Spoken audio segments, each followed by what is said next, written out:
Her vaktiniz hayırlı olsun. Hamınızı salamlayıram. Biz bugün daha doğrusu kardeşim Seydim Sevağa'yla yukarı çıktık Laçın aeroportuna taraf. Ama çok təəssüf ki yollar çok berbat düzəlir. Təmir olunur, düzəlir, dikilir. Yani gittiğimize pişman olduk. Yollar çok pisdir. Dilxor oldum lap. İndi ama qaydırıq. Mən de sizə babam Seyit Həsən Ağa'nın yurdunun arka taraftan meşeleri çekeceğim. Göstereceğim. Bir hatir olarak kalsın. Bu gördüğünüz aşağıda o ağaçların arasından çay gelir. Şerbet çayı. Orada ağaçların arasından parıldayır.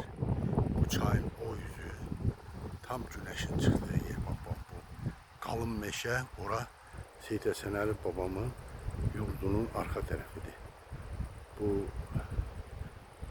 lap hündür tepenin sol tarafındaki bak orada bir nene qəbri deyilen yeridir.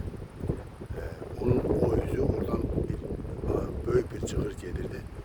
Gelirdi Seyit Həsən Ağa babamın yurduna. Oralarda olmuşam, çok gezmişim buralarda. Buradan biraz bu tarafa, yukarı tarafa. Bu tarafa geçende səhv eləmirəmsə Biçəniz kəndi vardı yolun sağında. Uzakta görünenleri tanımıram buraları. Bak belə bugün size Seyit Həsən Ağa'nın